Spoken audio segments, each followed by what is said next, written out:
Okay, so hello, 1 2 1 2. Hello. Hello. How are you? Good. How are you doing today? I'll go first, will I? You go first. I'm good. Yeah, I'm good. Yeah, every hour is different, like I was saying. Yeah, but today it's nice outside, and I haven't been out yet for a walk, but yeah, generally okay. And I'm doing okay as well. Yeah, I'm good. I just ate marshmallows with Nutella on the top of them, so I don't know what that means. It's kind of like a daily occurrence at the moment, yeah. But no, good, feeling good. Cool. And how are you in general? Because I know it's a roller coaster, but how are you minding yourself at the moment with all the madness? I think it's just a matter of telling yourself, that every day take it as it comes. For me, is been my kind of motto, because I think even within a single day, I go through kind of a whole spectrum of emotions as to how I feel about the whole thing. I think in general, though, trying to stay connected in whatever way you can with people is a real antidote for me. Yeah. Antidote.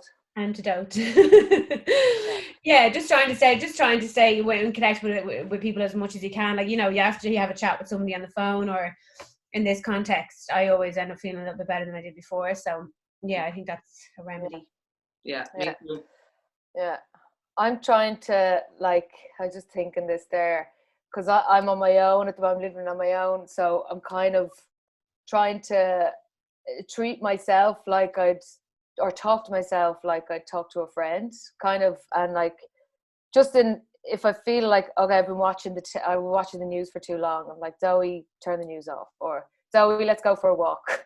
Zoe, let's go for a cycle. Zoe, do you want a cup of tea? Like, it's a bit mad, but it kind of helps me because I think like I've had days where I've been really hard on myself, like, as in, when your job is kind of out of your hands completely, in a way, like, yes, we can continue working, and we've been working on a new project, but like, ultimately our job is so much about being in the room with people, and we've lost that, and you kind of feel like your job is at the back of the queue at the moment, like, and thinking about, Jesus, like, all these people who are continuing to go into work, and it's essential work, and putting themselves at risk, and you kind of go, geez, like, I'm non-priority at the moment, and that can become really negative, I think.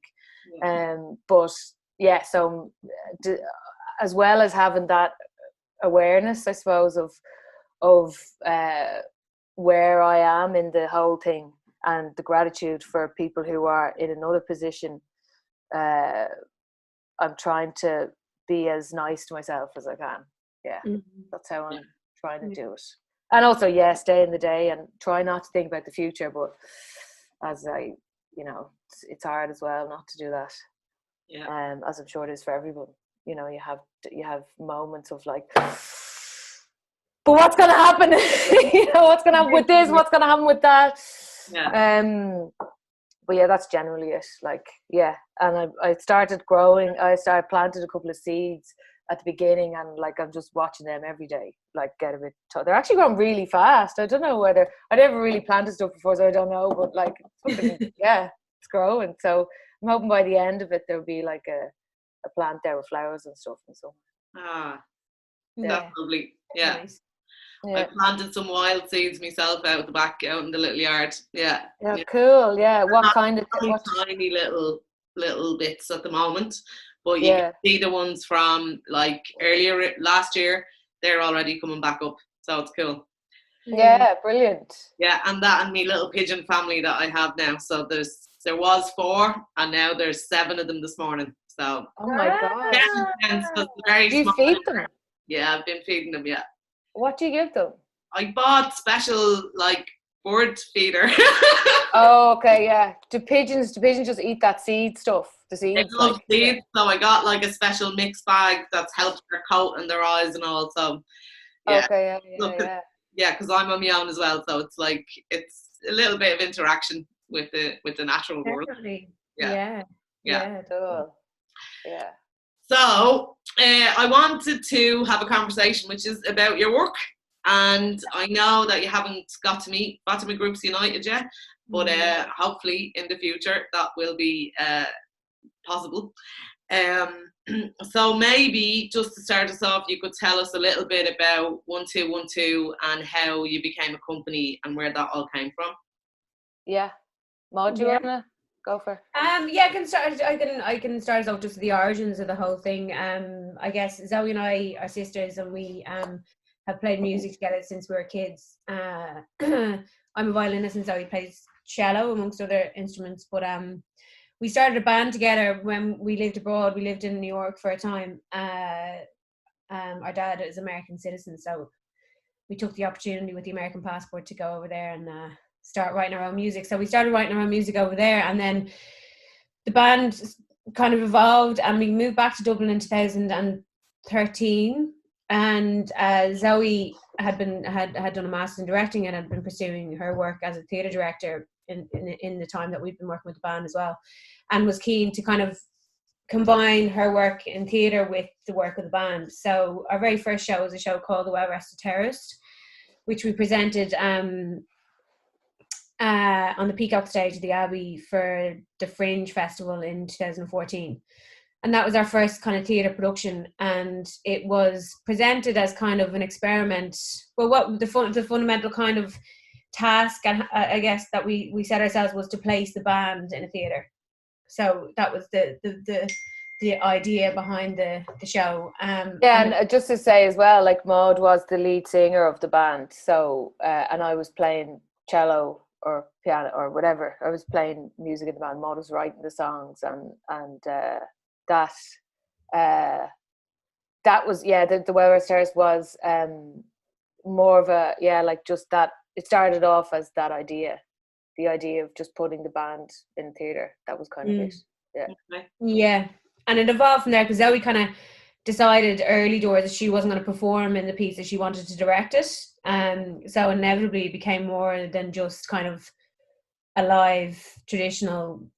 Maud and Cahoots was the name of the band. We've changed the name now to 1212. But it became more than just the band performing in a theatre. It became dramatized and the style that we have as theatre makers. And there was an actor in it as well. Yeah, Rory. Yeah. Rory Fleckburn came into the mix, so he added another facet to the whole thing. And for me as a performer, like it was my experience as a performer had only been exclusively in kind of like performing classical music, and then as a lead singer of a band, and then to be placed as a performer in a theatre just opened up a whole new set of rules and a whole new kind of set of emotions and connection. It was a major thing that I took away from that first production, just this feeling of like, oh, this is where it's at. Like, this is where people really can absorb the work and the meaning behind it in a really kind of live, really exciting way. Although it was absolutely terrifying at the time, within even just the week of the shows and Fringe, it was a big had a big impact on me as a performer. And we had sorry, go on. No, go on. We always cut each other off. Sorry, and particularly me. I was going to say, Martin McCann was in that piece as well. Martin McCann, who's the lead singer of SAC, who I had met, and we'd met when I worked on Silver Stars with Sean Miller and Broken Talkers, and we just, like, I think, That's all I want to say. Yeah, Martin McCann was in it as well. So Martin McCann and Rory Fleckburn, and then it was the other members of the band as well, George Mercer and Stephen Markham, and myself. So it was a small ensemble, but that kind of put the whole thing into action. The idea that because the show, we had no idea what it was or what we I think we coined the not coined, but we called it at the time a live concept album, which is what we have continued to kind of call our shows. But it was the beginning of what is now 1212, the theatre and music company that we have together. So that's where the origins of it came from, and then it evolved from there. Okay. And the show, The Well-Rested Terrorist, what was what was it about? Like, what was the, beyond the kind of band on stage and the connection with the audience and everything, what was it you were kind of fascinated with at the time?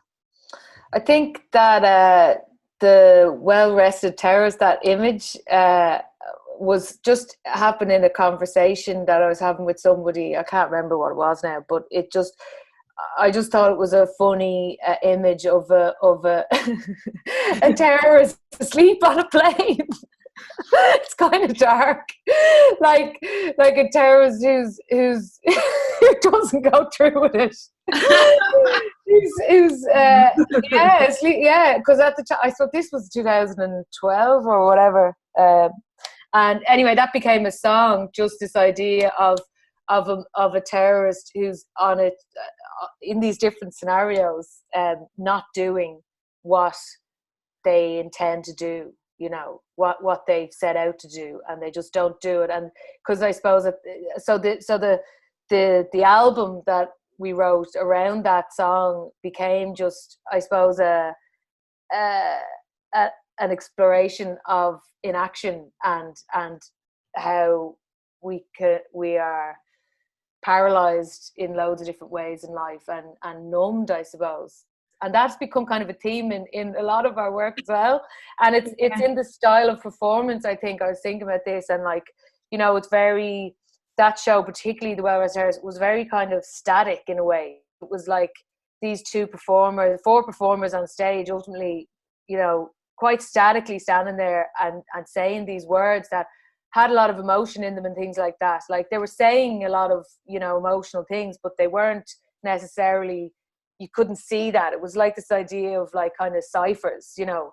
Yeah. But I just became interested in that idea of, and it kind of, the album had a kind of an arc to it that was around kind of a relationship, you know. What it looked like was between the two people on the stage, but actually it was kind of just thinking about like your relationship to yourself and how you talk to yourself in a negative way, and how you're disconnected from yourself. So yeah, that's kind of what it was about from my point of view. And became as well because we didn't know what we were doing, to be honest. Like, at the time, it was our first time writing something for theatre, and we didn't know what it was going to be when we started doing it. Our process wasn't in any way conscious, I think. We were very much led by instinct, and it became about the act of performance itself as well. And and what we've continued to be interested in is kind of context and how people listen to things differently. If you decide to say, no, this is the context now. It's a band, yes, it's a gig, but we're in a theatre and nobody talks back. And that, you know, and we're listening in a group in a different way, and how that changes people's connection to it is what we're continuously curious about and interested in, and that's what drives us, I think. I think that impulse of coming back to the idea of connection is what is always at the origins of a lot of our shows, is just this need and want and desire to connect with people. Yeah. And when it happens in a theatre, when it happens, and you know, a lot of our shows don't really make sense to us even until we have that audience, and then all of a sudden we're like, oh yeah, it works. Hopefully. Yeah. And what you said there about like the revelation sort of being in that theatre space, and for me sometimes when I'm at music gigs or I'm experiencing music, I kind of feel like that's where it's at, as opposed to in the theatre model, you know. So I'm really interested in that. Like, what was it that was different about performing as a band to being in the theatre space? Yeah, I think it was a combination of things. I think there was an intensity to the performance in a theatre context for me. At that stage, you know, when we did The Well-Rested Terrorist, we had been gigging as a band for about at least maybe the guts of 5 years at that stage, 4 or 5 years, and we'd done like some big gigs and some smaller gigs and all different kinds of venues all over the place, you know, tiny little gigs. And I guess there had always been, looking back on it, once I'd had the experience in the theatre, on reflection on the gig, you know, there'd always been some kind of frustration or barrier for me in my connection with a live audience as the lead singer of a band in more traditional venues. And again, it comes down to loads of different things, you know, like the level we were at as a band, you know, the interaction with the audience, the engagement from the audience, and that conversation that was being had. But for me, I just felt when I did the Where Where's the Terrace, the song, because the songs we wrote were initially they weren't written with the intention of them being in a theatre show necessarily. We just played down in other voices in Dingle, and we went to like a little cottage after that and wrote loads of songs that were intended for the band, and then just a kind of a group of those songs made sense within the theatre show. But performing, just singing songs in a theatre with that unbroken, you know, that there weren't any other distractions. You know, there wasn't the option for audience members to go in and out to the bar or kind of to chat to their mates or, you know, be distracted by anything. That there was an unbroken line there for me as a singer. There was a direct access there to individuals. Yeah. You know, even it felt very individual. It felt like I had really genuine connections with individuals within the people I could see from the Peacock stage in the audience, and that was just like, you know, and they couldn't get away from me. They didn't have the option to kind of walk away, and I found that to be really powerful and really interesting and kind of exciting to me as a performer. Yeah. But I agree with you. Like now I'm like, yeah, I need to get back to live. I really, really have a huge urge to get back to live gigging too, you know, because this is completely other, and certainly as a performer, you know, the freedom. Like I'd never feel weightless in life, but the only time I do is when I'm singing with the band in a traditional live gig context, as opposed to as a performer on a theatre stage. Yeah. So yeah, I want to get back to that eventually at some stage. Yeah, I do both, because yeah, no, definitely. And how did you get from that show to Recovery? From the Well Rested Terrace, yeah. 2 years. It was a couple of years, yeah. Sorry. It takes 2 years. Basically take 2 years to make a show. Oh yeah. So we had Where Where's the Terrace 2014, and Recovery was 2016. Yeah. And the first two shows, like I think the Where Where's the Terrace and Recovery came from just an impulse rather than being asked by anybody to do something for this or whatever. And yeah, Recovery, I guess for me anyway, just coincided with a time where I was being opened up to loads of new ideas about recovery itself and just things in general, and starting to reflect on where I was at that time and the past as well, and how I'd gotten to where I was, and the kind of spark for it was I was driving around with someone, and I was saying, like, you know, I had been reading, you know, about addictions and things like this, and Johann Hari and Gabor Mate and these people in an academic sense. And I was like, I think, you know, I have something to say. I feel like I have something I'd like to express about this, you know. And I was chatting to the person or whatever, and then a truck drove past the side of the road, and it had Recovery written on the front of it, and I was like, there, that's it, that's the name of the show. Oh my God. Because obviously, yeah, it was like one of those, and then it just, from there, it just snowballed into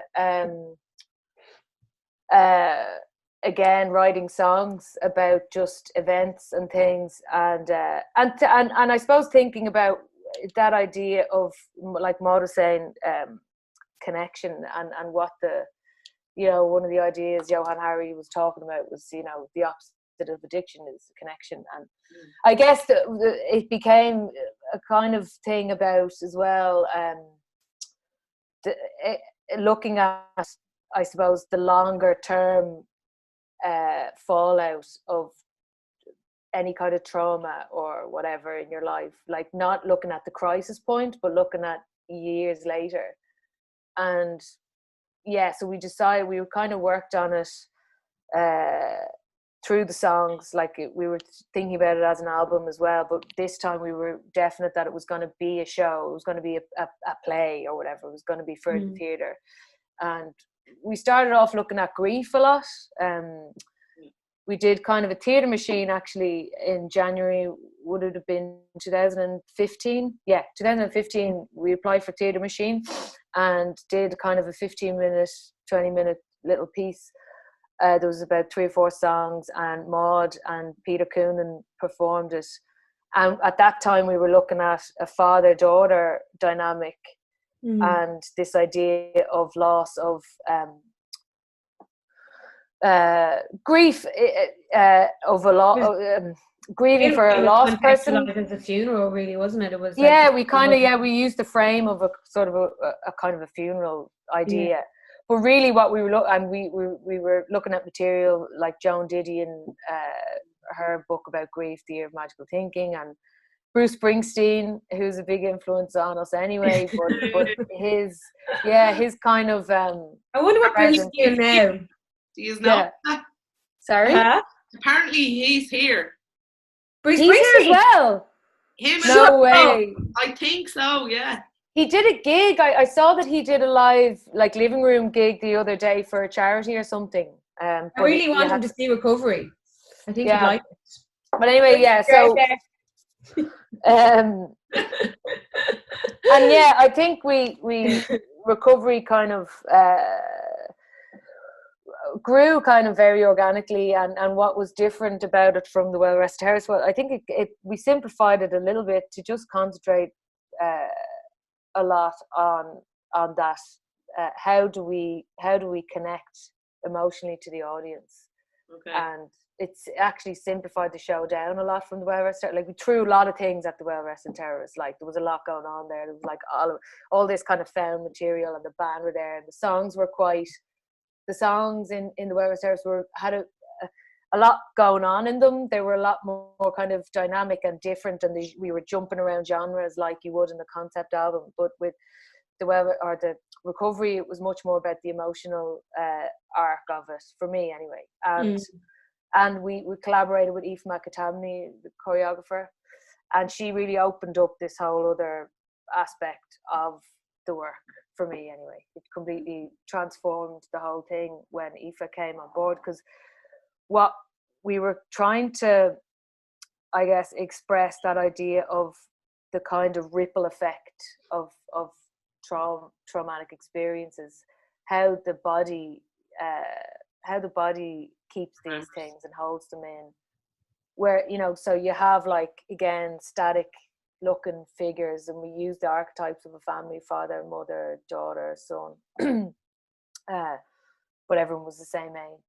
But anyway, so they were kind of like static figures singing these songs, but then there was moments then where you'd see someone shaking uncontrollably, and then you'd see someone jumping off the walls, and then you'd see someone doing a weird dance routine for like far too long, so the kind of what Aoife brought out, I think, in the work was the physical the means of communication.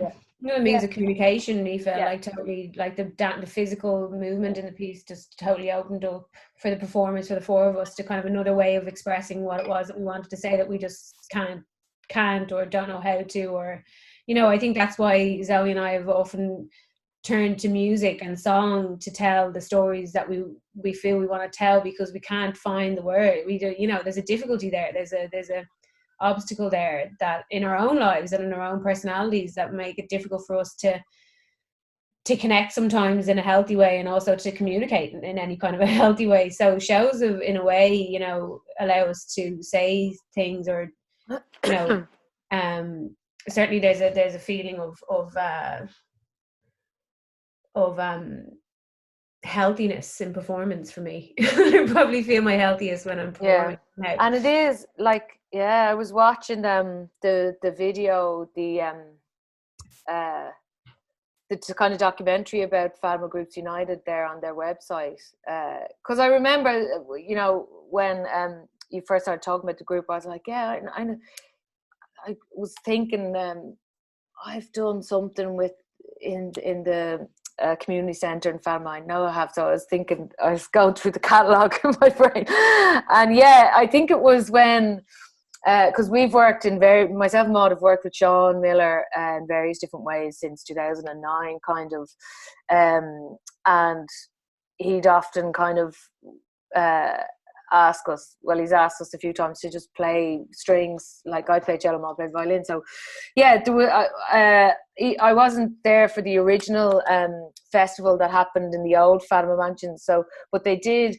I think it was about 2012 or something. There was like a kind of a concert in the new centre that Sean was asked to play one of the song or a couple of the songs that were part of that festival. And I still remember the tune. I still remember the words of that one. It was like, do you remember, what was it, like joyful memories, stressful children. I always remember that line. It was like a joyful memories, stressful children. And then there was like a thing, it was like, Mrs. Da-da, she raised her children under the arches, she's 98. And we were playing through it.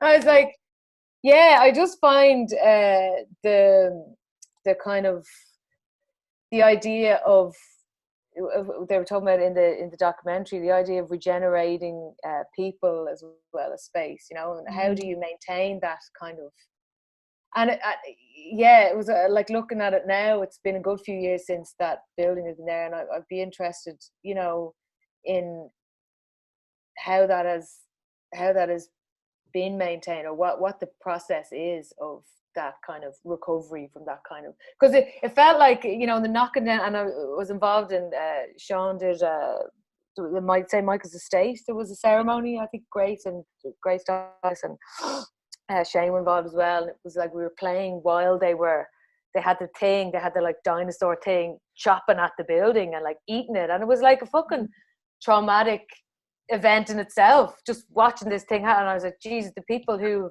lived here and are going through this, and I'm going off the question here now, but I was just thinking about like how much wisdom is there for us now in the situation that we're all in now, from people like, for example, in Fatima Citizens or Groups United, like of people who've gone through that kind of massive change and shift, and like being shunted out of one situation to another situation. Like I think that there's a lot to be learned there for me, and like Sean's way of writing songs, just going back to recovery, is like had a big influence on me for sure.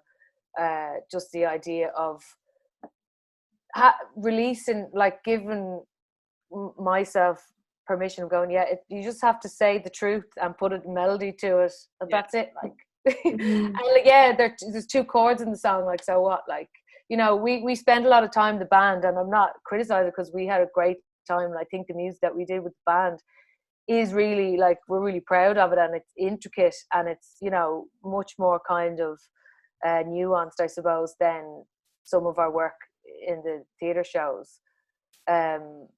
Like Recovery, most of the songs were like the first draft of them, and that was kind of how they ended up, isn't it, Maud? Like there was no. Yeah, what occurred to me, like, I was a big kind of not a big, but it was a conflict for me somewhat as a musician. You know, going from the band, the music that we made as Maud and Cahoots with the band, there was a huge focus on arrangement and the sophistication of the various instrumental parts that were in that ensemble. Yeah. And when it came to writing music and songs for the theatre shows, you know, I think there were remnants of that remained in the Well Rested Terrace, as Zoe kind of talked about, like, you know, that we threw so much at the Well Rested Terrace, and even within the songs, kind of, I was reluctant to allow them to become the songs to be too simplistic or primitive, because, you know, we come from such a musical background that I'm like, well, no, like that, because I think looking back on and thinking about it is that, like, within the songs, when you don't have the context of theatre and the other devices or languages that you use to tell a story in theatre, like as our work has evolved in theatre, we use dance and, you know, visual and the various theatrical devices that are available to you in theatre. Yeah. When it came to the band, so much of what we wanted to say with a song was said in the arrangement of it, in what like tuba parts or marimba parts, or what we wanted to say with any given song was said by partly by the instrumental arrangement that was within the songs. So I think it's been a process of kind of taking away those elements from the songs and allowing it just to be the truth and two chords. But then, so much more, so many other layers have been added to the language, if you like, in our theatre work, in the sense that, we tell the story through what's not said, and movement, and Zoe's direction, and like the style that we continue to kind of develop. And it's funny because we go back and forth between the gig format and the theatre shows with the material sometimes. Like we've done gigs and sung those songs that were in recovery, and sometimes it just doesn't work because it's like, oh, this is a bit boring after a while, isn't it? Like, I don't know if you felt, we've talked about it before, I think, that like there's something, it's mad, like it still fascinates me anyway what that difference is, and like why is it that once you like have the theatre space and all the rest of it, and I think it's something why it you can get away with very, very simple, what seems like a simple thing. I think it's something to do with the way that people look for meaning in a theatre where they don't in a gig. They're just wanting to feel the different. Anyway, so But particularly with recovery, I think, and it's an interesting that I know we're conscious of the fact that we're speaking as well to the Fatima group, and I think that was one of our main considerations with recovery was the idea of what happens to families after the crisis. What happens 5 years down the line? What happens 10 years down the line when the emergency services and various kind of things that you have access to within the crisis are gone, and the trauma, the results of the trauma are still very much there. And what happens to communities, families, societies when 10 years down the line they're still dealing with the results of, or the repercussions of what's gone on? I think sometimes that's very easily forgotten and underestimated in our society, what that the ongoing effects of these things are. So it'd be an interesting conversation to have with the group and the person. And I definitely think, like, I know one, like the idea of what we'd want to, if we have the opportunity to meet the Fatima group tonight, what we'd want to talk about, and that is it, like, really, because naming a show recovery, and I think a lot of the time it's like you expect then, I'm going to go to this and get loads of answers about what recovery is. Like, it's definitely not that, and I know that these, like, you may not have seen it, and whoever is listening to this, you may not have seen the show. We absolutely have no answers about recovery, in terms of academically, or I know, like, I dropped a few names there, like the lads, like Gavin Man and all these people. Like, we have but all it is an experience of what that might mean in that moment, at that time. And even now, like 4 years later, I think that show and the ideas there is an ongoing thing for me anyway. It's something that you revisit all the time. And like, okay, where am I at now with it? Like, that was very much an expression of like, okay, I'm just, these are just being able to say these things out loud is enough at the moment.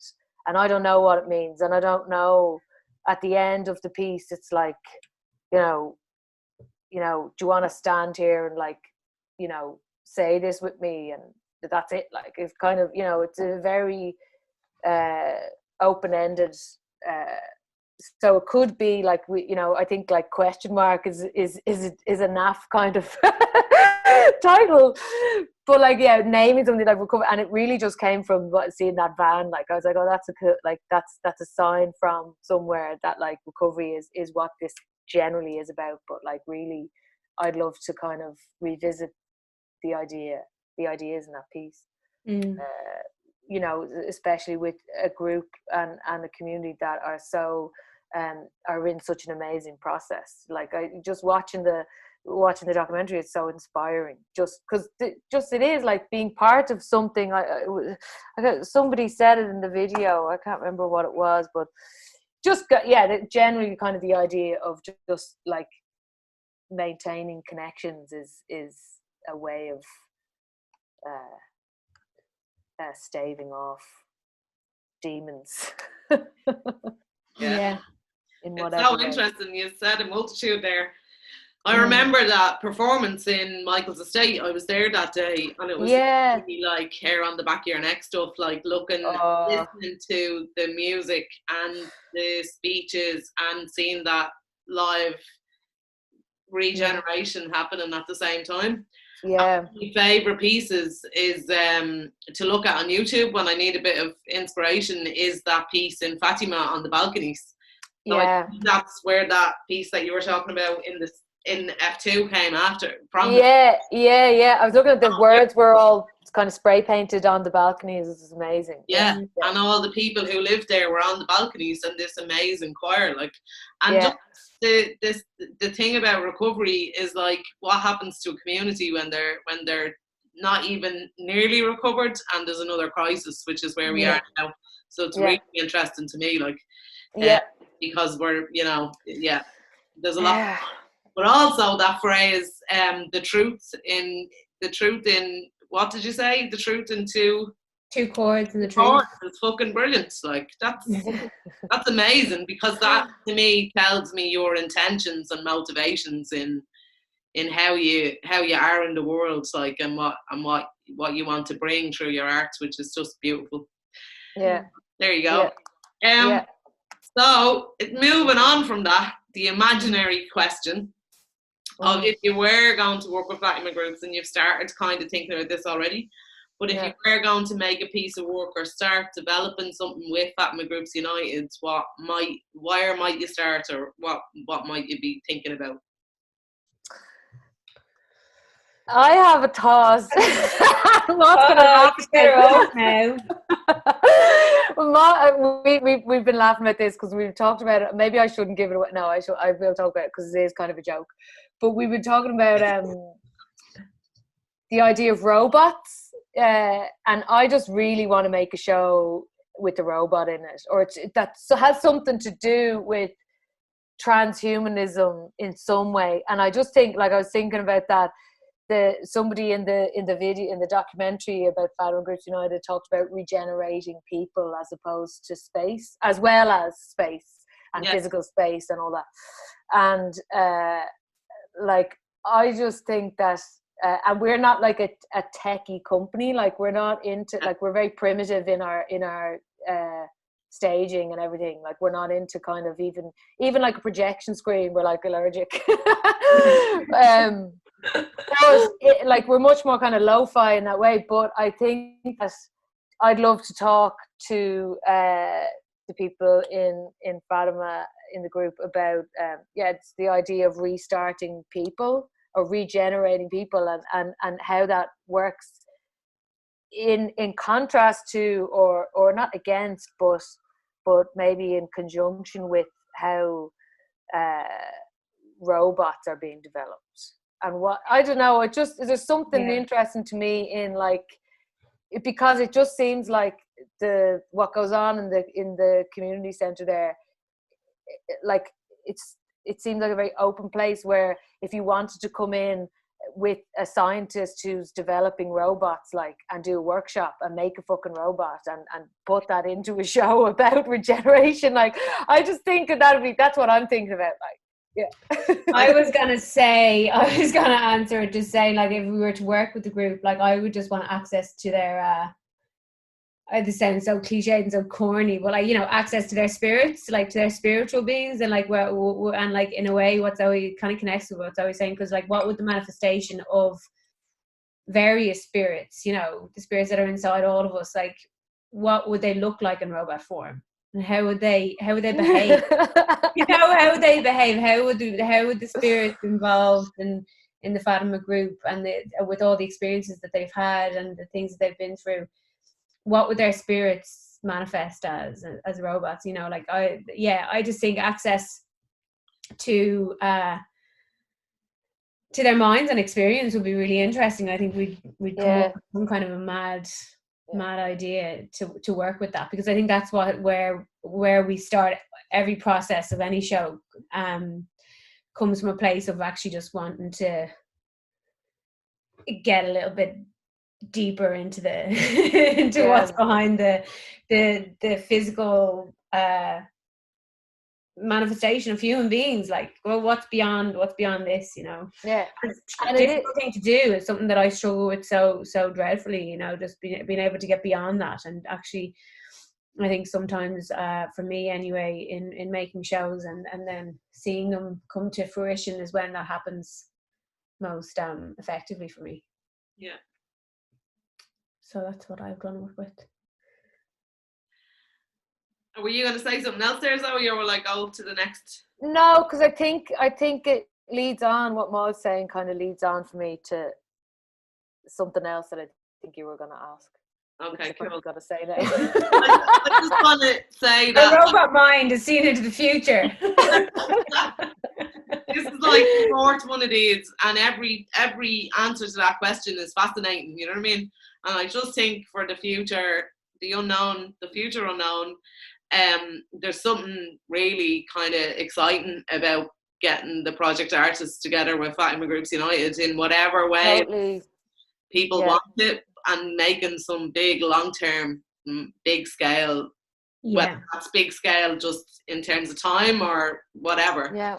But I just think there's so much potential in it, and it's one of the things that's really given me kind of sustenance for the last weeks, you know, just because we're like thinking about the project artists, like we kind of we're like, it's a very, very supportive group of people. Like, it's a real community, even though we don't meet as a big group often, you know, we're not together a lot, but I just feel like all the artists who are associated with project are very like silently supportive of each other, and like kind of waiting for opportunities to kind of actively support one another. And I think I'd love to be able to harness that, particularly at the moment, because we're all kind of in our own houses feeling very sad. I think you know, there's a sadness to, because for me and Maud definitely, and I know with the other project artists that are very process driven, and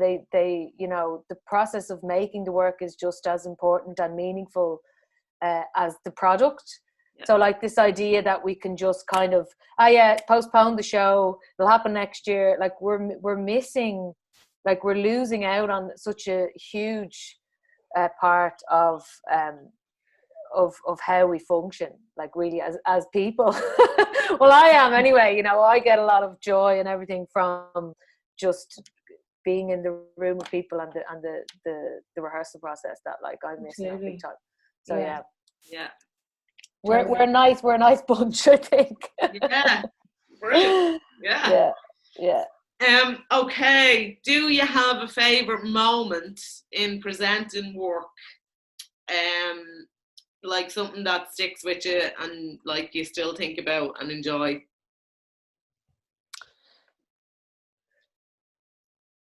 Do you want to go, Zoe, or will I go first? Go on. There's continuum what Zoe just said about, like, you know, the loss that you feel as a theatre maker in this whole thing is significant, because it's been something that's occurred to me throughout, because, you know, you go into you do this kind of work because it does sustain and maintain you somehow on a physiological and kind of psychological basis. You know, it's what keeps you alive and what keeps you going and what keeps you feeling well.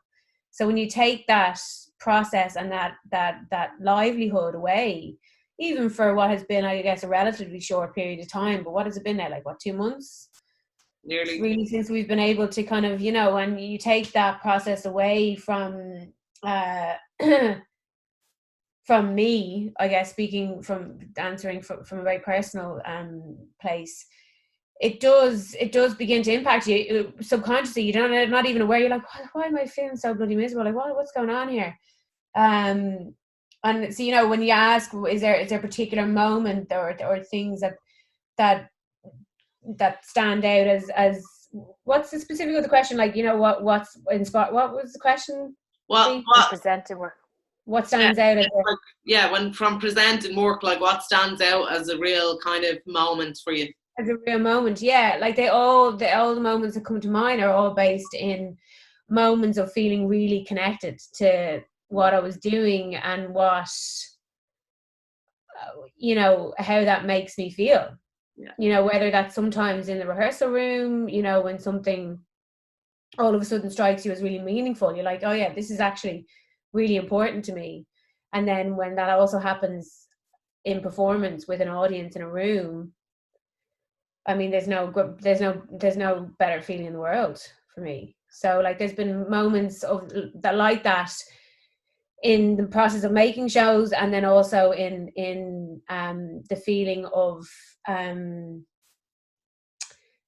real genuine connection with an audience, and it coming as a surprise, I guess. You know, particular moments that would stand out would be going back to the Well Rested Terrorist, I guess, initially, although I'm not sure that I was completely aware of what was happening with the Well Rested Terrorist, but by the time we got to recovery, and you know, the responses of the audience in Project Cube to those first couple of performances was just so, like, you know, to see people get it was like really, and to know that, you know, what you were feeling wasn't just you, you know, it was shared in a room with people, and it had impact and it had meaning for other people too.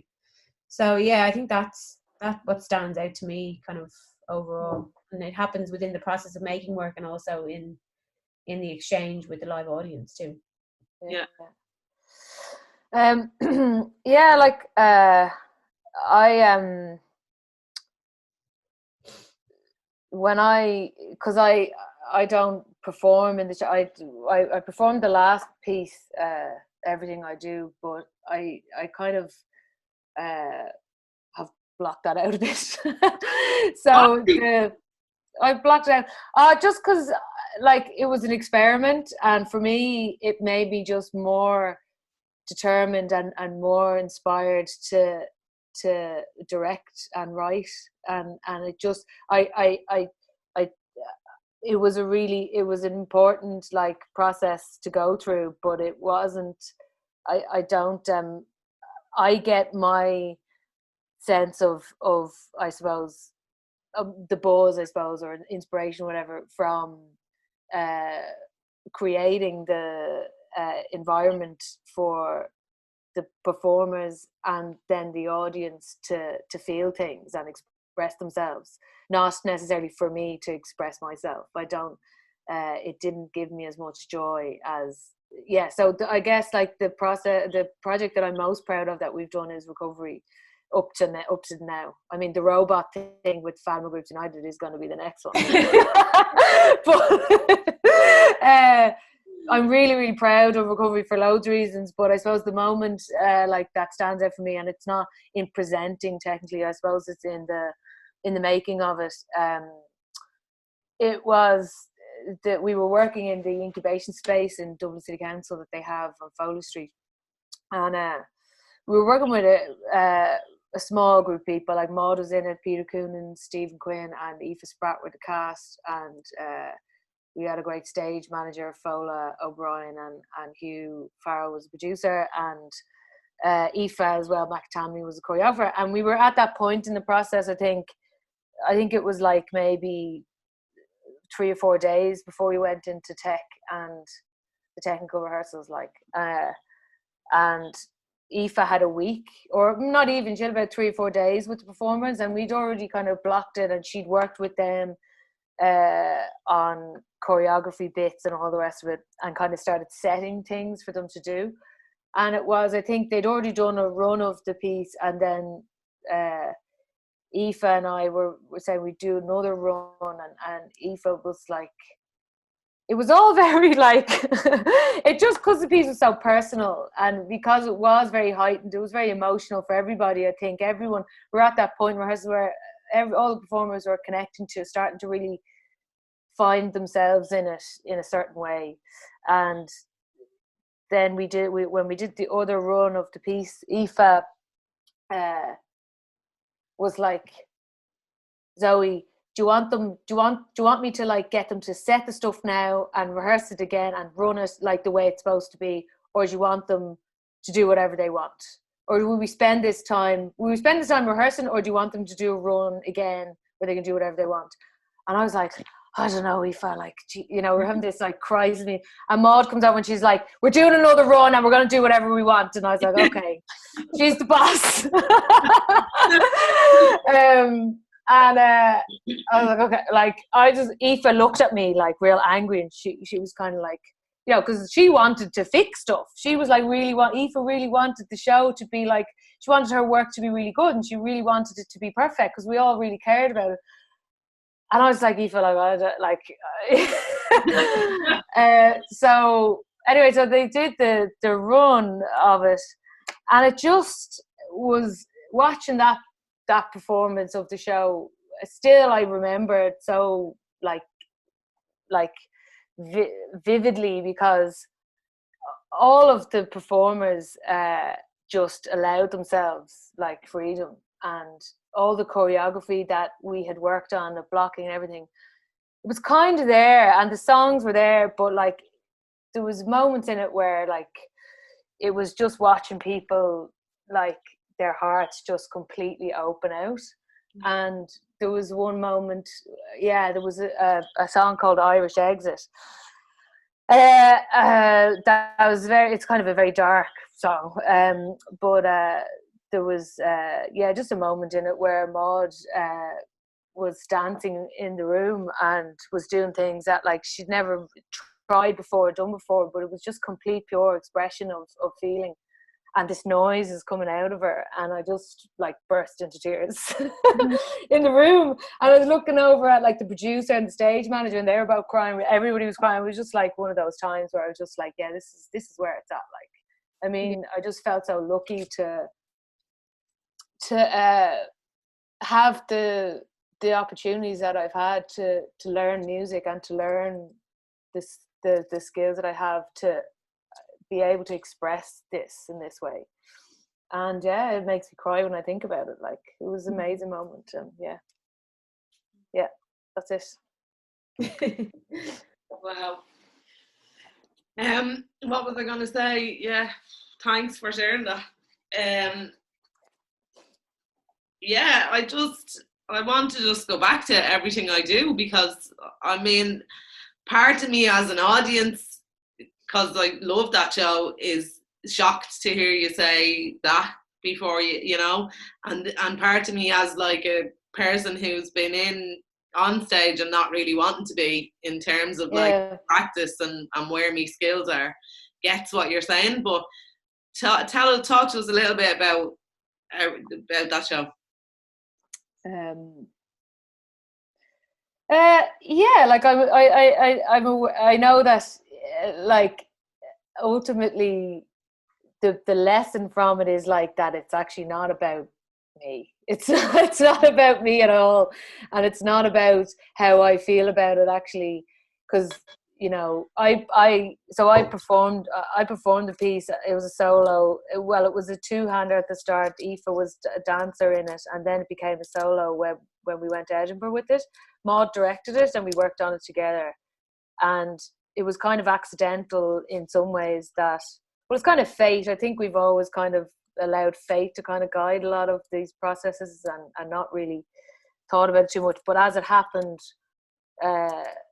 a residency, I was going to a residency in Italy to work on it, and as at the time it was intended to be a piece for other people to perform. And then I think, Maud, you were supposed to come on the residency, but you were pregnant anyway. Maud had a baby. Yeah, Maud had the baby. Maud had her first child, Julia. Hey. Yeah. So I went on my own. So during the residency, Maud was like, I was talking to her on the phone. She was like in the midst of going into labour and whatever. And I was like, what am I fucking doing here? Like, on my own. Like, what am I doing? Your man, this Italian, is asking me to sing the songs that I don't want to. And what the fuck, And that's it. Anyway, this Italian mentor was just like, look, you just sing the songs, because you talking to me about this material is not like, you just do it. And it was basically a breakup album that I was writing. And it was very particular to me. So it just made sense then when the show was actually going to happen. Cian O'Brien gave us some money to develop a new piece. That's where it came from, actually. That was the first time we'd been asked to do something. Yeah. Zoe went to Italy and had written a lot of these songs. Had already written a good few of them, and came back from Italy. And I had Julia, and showed Aoife McIntamney and I the kind of the work that she'd done in Italy, which that stands out as a moment as well for me in the Fringe Lab. Zoe doing the first 3 or 4 songs of Everything I Do, combined with kind of the physicalization that she'd come up with as a performer doing them. And I was just like, Zoe, this is magic. Like, this, you have to do. And she, at that stage, she was still talking about like me doing it, or Aoife doing it, or somebody else performing it. And I was like, no one else can do this show. Like, you have to do it. And on a personal level, I felt really strongly about Zoe doing it, because she had always been a great performer, but had kind of, I felt, moved away from it, and increasingly kind of in the previous few years, because at the time, like, when at the time I was thinking that, it's partly a confidence thing, that she just needs to push to do this, because she's beyond capable of, and as I think most of the audience who saw the show, like, commented on how brilliant a performance it was. Which it was, but I think throughout, and I think Edinburgh had a funny effect on the piece too, because the Fringe in Dublin was really great, and there were some magic moments in it. But I think as a then I was kind of again put in a position by Zoe that she was like, okay, well, you'll direct it then. And I was like, I don't know how to direct. Well, we're terrible for shoving ourselves into uncomfortable positions and making ourselves ridiculously out of our depth. Yeah, and we just feel even more inadequate than we usually do. Which just leads to a really emotional process. It's just like, I think the Everything I Do show was plagued by even more insecurity than there's usually involved in our processes. Like, I think both Zoe and I were questioning ourselves hugely in the positions that we were playing, that I certainly, I kept on going through my head was just like, oh, I just wish Zoe could direct this thing as well. Like, I just wish Zoe could direct this, because she would know what to do. And I think Zoe then as a performer had feelings of kind of like, oh, like, I don't know how, I'm not as experienced. I can't do it. I can't do it. I think that had an impact on not what actually resulted, because I think I'm proud of the show that we made together, and I think it is a great show, and there's I think we'll do it again in various kind of Zoe I might not be able to force her into doing the work. We're really proud of it. It's just, I think when we look back on it now, and I think Zoe's feeling of kind of slight negativity about the experience of performing the show is based on that rhetoric that was in both our heads the whole time. I can't do it. I'm not doing a good job. I'm not doing a good job. No matter how many different perspectives you look at it at, I think that's a ringing bell in both our heads about that particular project. I don't think I think like what is cool about it is that we recorded the album of the music, and that's so nice to have that, because I feel that there it is. We're great pluggers. It's gorgeous. I love it. Thanks for buying it. No, it's so cool. Like, that's what gives me a buzz, outside of the performing of the piece, is a buzz that like people are listening to it in their own houses, in their own cars, and it has its own life, and that it is something that's nothing to do with me. Like, I feel that it's because one of the things about the two of us and this company is that we're not very professional, in the sense that like we are trained and we're professional in that sense, but we will say things because we're sisters and we've developed this kind of dynamic. we'll say things like that to each other. We'd be like, I can't do this, Maud. Or Maud say, I can't do this, Zoe. Whereas in a professional director, performer dynamic, you keep that shit to yourself. Like, you don't say, like, 3 days before the show's going up, like, I'd say to Maud, like, this show is shit, Maud. We have to fix it. Like, you know, this is crap. Okay. That's what she said. This is dreadful. Like, we will, you know, push to that extent, and we're able to be in that blunt way, very, very honest with each other, and therefore with the collaborators that we bring in, that's a different dynamic. And I think in some ways it can be really difficult because, you know, you expose your insecurities all the time, you don't hide them, and that is why I think we get with the pieces, we try to anyway get to a point where we are very vulnerable and available in terms of the audience performer dynamic, because we've gone through, we've said all the shit, like we've said, like, you know, I don't know about this, or you know we've gone through all of those questions. We're not questioning, and so by the time it gets to the stage, it's like at the very least you're either so tired that you're just like, all right, here. Or you're like, no, this is really good, actually, like we're really behind this, you know. But either way we're behind it. Either way you have to get to the stage where you're behind it. Like something that John Scott said in one of his talkbacks, the choreographer John Scott, he was like, his process, and I think he heard about it from Merce Cunningham, one of these American choreographers. Like, the process is about getting the dancers so tired in the day, in the rehearsal process, that they're just, by the end of it, there's like, and they're uninhibited, and that's where the work happens. That's when you're like, let's do it now, okay, lean into this, you know. So that's kind of, I think, part of how we work. When he said that, really chimed with me. I was like, yeah, that makes sense. Over the course of our process, I think we reached that point where it's just like, we interrogate things so deeply. We ask so many questions, like constantly questioning everything about every element of the piece. So like when it gets to the show, at least we're confident that we can answer any questions that people put to us about the work, which there are often many, you know, like decisions and choices that we make. By the time it gets to presenting the work, we know that there is an answer to any question that anyone could ask us about why we made a certain choice, or a certain decision was made. That there's nothing that's made unintentionally or on us being unaware of, you know, that we really do. Again, it comes down to a sense of who knows what it is, but that's certainly a fundamental part of our process. We interrogate the hell out of everything and question everything, and so yeah, as Zoe said, by the time it gets to the point of presentation, you kind of feel like this is what it is, for better or worse, you know, and we're fully aware of all the choices that we've made. And that is, I think that's similar to bands and musicians.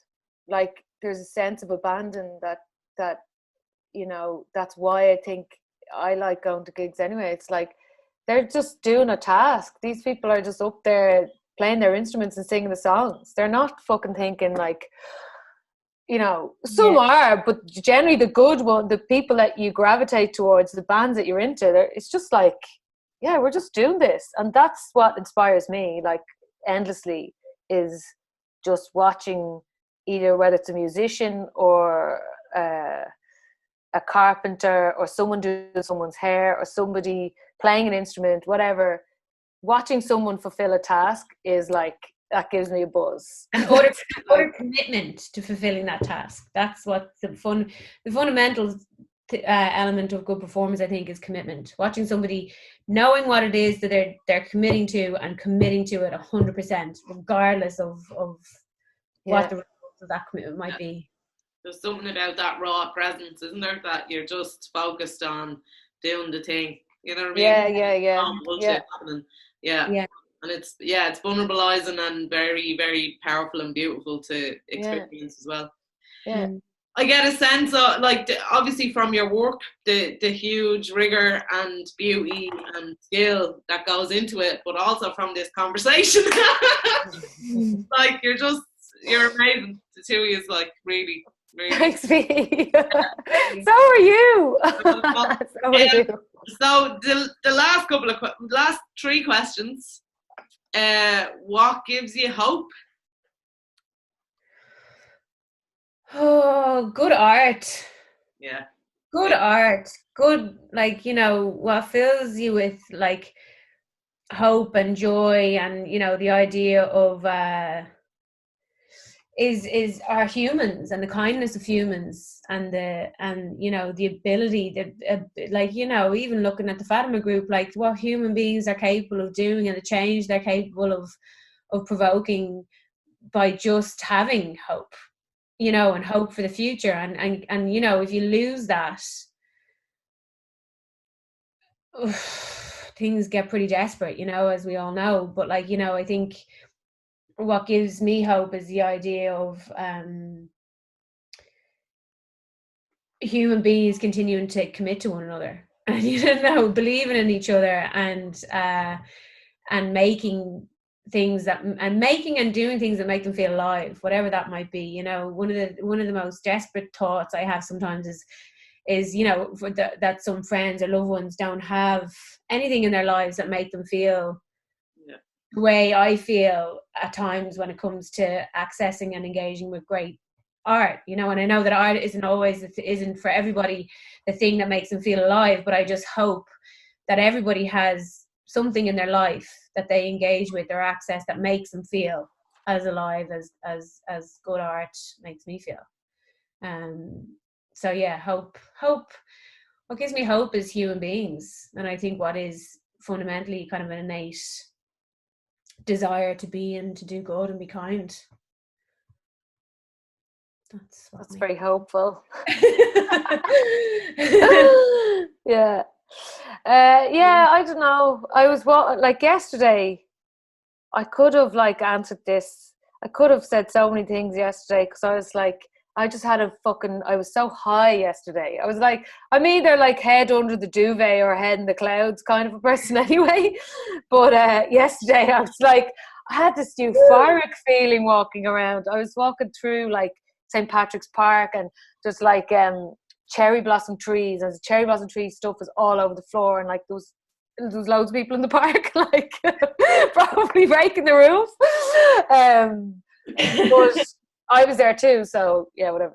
But I just had it, and then just walking through town, I was like, God, like just the idea that things are happening like that the trees are blossoming, and like this building is here, and like I have, you know, you ever have a mad day, like, oh my God, that tree, oh my God, that concrete block, fucking hell, like it blows your mind, like things like it's blowing your mind walking down the road.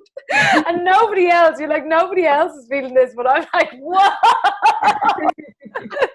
And I was like, yeah, it's just literally, it was probably like that yesterday, but I was feeling like in the depths of despair. So like, I don't know, yeah, it gives me hope. Like Maud's baby that she has in her belly gives me hope. Like that's deadly. And like the thing that I planted in the yard there, or a month ago, that gives me hope. Just like nature is running its course, and what can we do? You know, what can we do? Yeah, try not to let the wild abandon and naivety and unjudgmental character of young people. You know, I have a 2-year-old, she'll be 3 in June, and like Julia, she's just like, you know, it's always, it's a good reminder to sometimes to be around a very young person, because they haven't been corrupted yet by what can become the hopelessness of human beings, and like kind of the pessimism of it, you know. Like to her, you know, to see her kind of like, she just doesn't judge anything, you know. She's just kind of like takes things as they come and finds joy in the smallest of things. I think if you can kind of try and do that, like what I was talking about, like finding the joy, and some days you're capable of it and other days you're not, and that's okay, you know what I mean. Some days you can find the joy in a beautiful cherry blossom, and other days you can just be like, oh, geez, like I hate cherry blossoms. Over. It's all over. It's fucking over.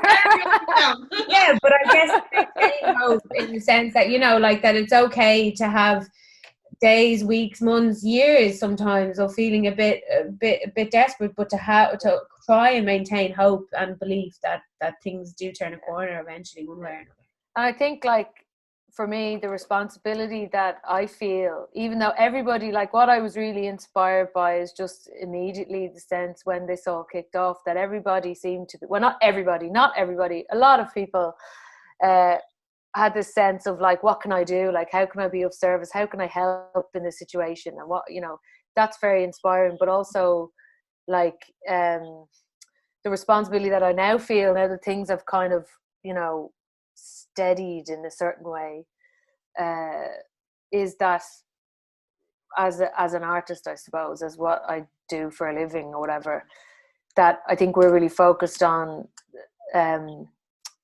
absorbing things in an emotional way, going through experiences ourselves, and that's what I'm trying to do. Is, like, the responsibility that I feel is, like, I'm not on the front line of having to deal with grief or having to deal with the actual illness or people who are actually ill, and nurses and doctors, and so I feel the responsibility is to go through it as an experience, to then be able to create a space for people to express something about it in the future. Like, what I keep thinking is that that's going to be necessary soon. I mean, it is now for a lot of people. Like, I'm not able at the moment. I don't feel immediately able to do that. I think it's important for me to kind of actually just go through it as a person and try and feel everything. Yeah. Yeah. So that's it. So is there, you've said so much, is there anything that you'd like to say to Fatima Groups United today in the corona pandemonium situation? When can we come and do a gig there? That's what I want to know. Yeah. I did have a notion last week about solo sessions, and yous were the top of the list. Yeah. Like, a lot of open space in the new Fatima. Like, there's a lot of space. Like, oh, you mean in real? Like, actually, you're not talking about an online thing. No, I'm not fully IRL the online thing. Oh, yeah. I mean, I'm all right with stuff, chats and stuff, because we do that anyway with people that aren't near us or whatever. But yes, I'm thinking about actual space, but it's like like the basketball court or whatever. Yeah. And also, just something that was occurring to me there when Zoe was talking, like, just the idea that I know that some of the people who might watch this, within the group are isolated and they are on their own, and they're watching this thinking, like, perhaps feeling really isolated and lonely. And I do think that, like, human, what I feel like this pandemic has really been served as a huge reminder to me anyway, certainly, is that human beings are incredibly social beings, and we rely upon human interaction and human connection. And I think, what I would like to say to anyone within the group who is isolated is that, like, hopefully accessing, like, something like this is somewhat helpful, and also that, like, if there is a feeling of helplessness sometimes. And I think what Zoe was talking about, like, this impulse that you get to, like, what can I do to help? Like, it's been something that, that, and I don't really have anyone other than, like, a few neighbors and stuff that are in need. But the feeling of, that urge is certainly there, that, I would hate the idea of anyone feeling really dreadfully lonely and isolated at a time like this. So hopefully things like this can help. And also just the urge to bring, we're in the process of making a show that is due to be presented in October. And I think if that goes ahead, I have a huge artistic impulse to really for the show to be a huge celebration of life and humans and vital and a feel good piece of work that hopefully in a few months' time all of those who have been isolated and alone, which is not a nice place to be, will be able to access and find joy in, and reflect and find connection to, you know, what this unprecedented human experience has been. Because it's totally mad. And I think sometimes, like, like my husband was saying to me the other day, he was like, I think it feels like everyone is taking this pill. It's just like that they're in denial about how messed up this is. Like, this is so crazy. Like, what we're going through is mad. Is absolutely mad. And of course, you there is a certain amount of denial necessary sometimes when you're going through something really quite extreme. But at the same time, just acknowledging, actually, like, this is a really mad time, and like, and especially for those who are on their own, like, to go easy on themselves and just be like, it's okay, like, for me to feel like I'm completely losing my mind here, because that's a normal reaction. It's a normal response to something. I would be, in a practical sense, yeah. I'm up for being involved in some sort of, if there's a singing songs, session of some kind of music. Because ultimately, like, that is what we're trained in. So, like, we can be first responder buzzers. We can just go up and have a buzz if you want. Like, yeah, we're working with Sean as well. Sean Dunn is another project artist, and like, we're trying to, like, ultimately, we do, like, we go deep in things and we cry and whatever, but we also have a laugh. So, like, we're working with Sean at the moment, and, like, you know, if he was up for it as well, like, you know, like, we're working on this new Irish language piece with Sean that involves music too. So totally, like, sign us up if there's some way that we can connect in real life with the group, if they want to. Maybe I'll just go this fucking like that.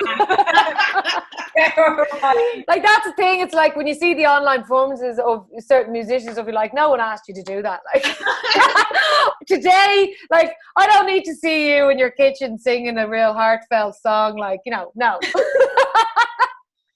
But I really admire that. I really admire, because, like, nobody asks us to do what we do. No. Most of the time. We don't, you know, sometimes you get a commission and stuff.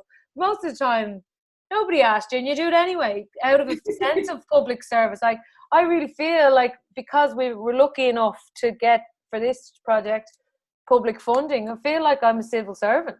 So, like, yeah, sign me up. No. Thanks so much. Thank you. Yeah. But also sending loads of love and solidarity and feelings of connectedness and solidarity with everyone who might watch this video.